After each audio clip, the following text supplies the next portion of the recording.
Hi friends, good morning. చాలామంది తమ్ముళ్ళు event ఇండస్ట్రీలోకి వస్తామన్నా ఎట్లా రావాలి, ఈవెంట్స్ ఎలా చేయాలి, అసలు ఈ ఇండస్ట్రీ ఏంటి, దీంట్లో మనకి ఇన్కమ్ సోర్స్ ఎలా ఉంది అని చాలామంది అడుగుతున్నారు.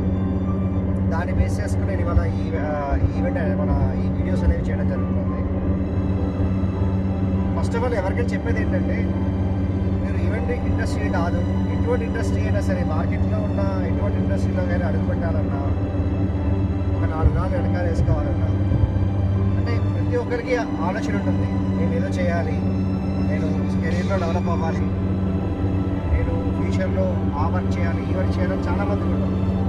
కానీ ప్రస్తుతం ఉన్న ఎడ్యుకేషన్స్ ప్రకారం నేను చాలామందిని గమనిస్తున్నది కొన్ని పాయింట్స్ గమనిస్తాను. అదేంటంటే, first of all communication skills కనుక మనకి పర్ఫెక్ట్గా ఉంటే ఎవరితో అయినా సరే ఫ్రీగా మనం మాట్లాడగలుగుతాం. అలానే you have to maintain the relation. Friendly relation అనేది మెయింటైన్ చేయాలి, అందరితోనే మాట్లాడాలి. నేనేం మాట్లాడతానులే, తర్వాత చూస్తానులే అని వదిలేస్తూ ఉంటే కనుక ఎటువంటి ఇండస్ట్రీలోనూ కూడా ముందుకెళ్ళలేదు. 3వ పాయింట్, ఈ రోజున్న బీటెక్ స్టూడెంట్స్ చాలామంది చూస్తున్నాను, చుట్టుపక్కల వాళ్ళతో కూడా, ఇంటి చుట్టుపక్కల వాళ్ళతో కూడా మాట్లాడడం అనేది చాలా తక్కువ అయిపోయింది. ఫంక్షన్స్కి వెళ్ళండి, వాళ్ళు ఎవరైనా పిలిస్తే వెళ్ళండి, ఫ్రెండ్లీగా ఉండండి, అందరితోటి కూడా మనం కలివిడిగా ఉంటే అసలు మార్కెట్ ఏంటి, మనం నెగోషియేషన్ స్కిల్స్ కావచ్చు, మార్కెటింగ్ స్కిల్స్ కావచ్చు, ఇవన్నీ కూడా ఆటోమేటిక్గా మనకు వచ్చేసే సబ్జెక్ట్ అనమాట. దీనికోసం మళ్ళీ ప్రత్యేకించి కోర్స్ చేయాలని నెసెసిటీ.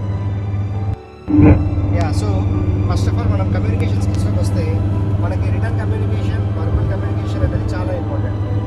మీరు క్లయింట్తో మాట్లాడాలి, ఎలా మాట్లాడతారు? సో వర్బల్ కమ్యూనికేషన్, మనకి ఎలా మనం రిసీవ్ చేసుకోవాలి, ఎలా మాట్లాడాలి క్లయింట్ తోటి అనేది చాలా ఇంపార్టెంట్. అలానే మెయిల్స్ పెట్టాల్సి ఉంటుంది. So writing skills also very important, written skills అంటాం దాన్ని. తర్వాత రిలేషన్షిప్ బిల్డింగ్. క్లయింట్ అనగానే జస్ట్ ఏదో క్లయింట్తో ఒక సీరియస్గా మాట్లాడేసాము వచ్చేసాము అని కాకుండా, ఈ have to build a proper relationship, friendly relationship అనేది మెయింటైన్ చేయాలి. అప్పుడు మన client he has to believe us. అలానే మనం కూడా వాళ్ళని బిలీవ్ చేయాలి. ఆ బేసిస్లో మనం ముందుకెళ్తేనే ఎటువంటి క్లయింట్ అయినా సరే వెంటనే మనకి నమ్మి వర్క్ అనేది ప్రొవైడ్ చేస్తారు. 3వది project management. So first of all project management అంటే ఒక సబ్జెక్ట్స్ తీసుకోవాలి అంటే సింపుల్ లాజిక్ చెప్తున్నాను. రేపు వినాయక చవితి వస్తుంది, ఒక వినాయకుడు పెడదామని మీరు స్టార్ట్ చేయండి వర్క్. దానికి కావాల్సిన ఏమేమి ఉంటాయి, ప్లేస్ ఎక్కడ, ఎలా పెట్టాలి, ఎంత హైట్లో వినాయకుడు పెట్టాలి, పందిరి ఎలా వేయాలి, డెకరేషన్ ఎలా చేయాలి, రోజు పూజలు ఎలాగా, అది right everything end to end. అంటే స్టార్టింగ్ నుంచి ఎన్ని నిమజ్జనం చేసేంత వరకు కూడా ప్రతి ఒక్కటి కూడా అసలు ఎలా చేయాలి అనేది ఒక ప్రాజెక్ట్ ప్రిపేర్ చేసుకోవాలి. దాన్నే ప్రాజెక్ట్ మేనేజ్మెంట్ అంటాం. నేను ఎగ్జాంపుల్ వినాయక చవితి గురించి చెప్తున్నాను. మనం తీసుకునే ప్రతి ఈవెంట్, క్లయింట్ మనకి ఇచ్చేది బర్త్డే పార్టీ కావచ్చు, ఒక రిసెప్షన్ ఈవెంట్ కావచ్చు, లేదా ఒక మ్యారేజ్ కావచ్చు, ప్రతి ఒక్కటి కూడా స్టార్టింగ్ నుంచి ఎండింగ్ వరకు స్టెప్ బై స్టెప్ మన దగ్గర మన కంట్రోల్లో ఉండాలి. కంట్రోల్లో ఉండడం కాదు, దాన్ని పర్ఫెక్ట్గా ఆర్గనైజ్ చేయాలి, పర్ఫెక్ట్గా నిర్వహించాలి ఈవెంట్ని. మనకి ఈ వేలో మనం చాలామంది వెండర్స్తో మాట్లాడాల్సి ఉంటుంది, చాలామంది కస్టమర్స్తో మాట్లాడాల్సి ఉంటుంది. కస్టమర్ వాళ్ళ చుట్టాలు మాట్లాడతారు, వాళ్ళకి ఆ రిక్వైర్మెంట్ ఉందంటారు, ఇదంటారు. సో ప్రతి ఒక్కటి కూడా అంటే వాళ్ళు చెప్పడానికి ముందే you should know what you have to do. మనకి ఆ సబ్జెక్ట్ చేతిలో ఉంది అంటే కనుక ఎటువంటి ఈవెంట్ అయినా సరే చాలా తేలిగ్గా హ్యాండిల్ చేయొచ్చు. అవి ఎక్కడ దొరుకుతాయి, ఏ ఐటెం ఎక్కడ దొరుకుతుంది అనేది సెకండరీ. ఫస్ట్ ఆఫ్ ఆల్ ఒక క్లయింట్ రావాలి, క్లయింట్తో మాట్లాడాలి, క్లయింట్ ఒప్పియగలిగాలి. అలానే అసలు ఈవెంట్లో ఏమేమి జరుగుతున్నాయి అనేది ప్రతి ఒక్కటి కూడా పూసకి వచ్చినట్టు చెప్పాలి.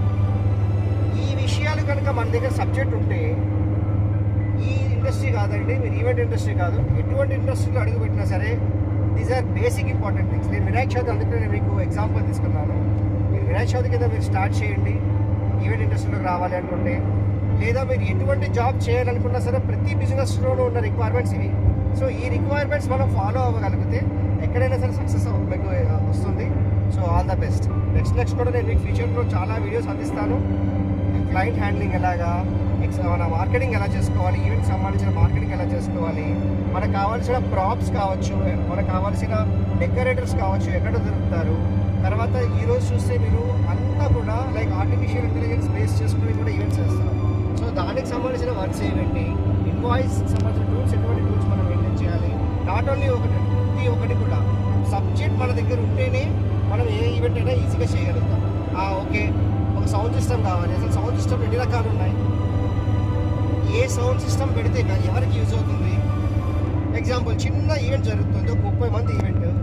ఆ 30 మంది ఈవెంట్లో పెద్ద ఫ్లయింగ్ సౌండ్ సిస్టమ్ పెట్టక్కర్లేదు కదా. ఫ్లయింగ్ సౌండ్ సిస్టమ్ కాస్ట్ ఎక్కువ ఉంటుంది. మరి ఫ్లయింగ్ సౌండ్ సిస్టమ్ ఎక్కడ పెట్టాలి? ఒక బేసిక్ JBL సౌండ్ సిస్టమ్ ఎక్కడ పెట్టాలి?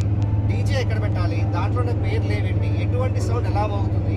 సో ఇవన్నీ తెలుసుకోవాలంటే ఇవన్నీ కూడా మనకి ఓన్లీ ఎక్స్పీరియన్స్ బేస్డ్ అయి వస్తాయి. సో మీకు ఒక ఇంట్రెస్ట్ ఉంటే కనుక మీరు మన బుక్ అండ్ ఈవెంట్ కలిసి వర్క్ చేయొచ్చు.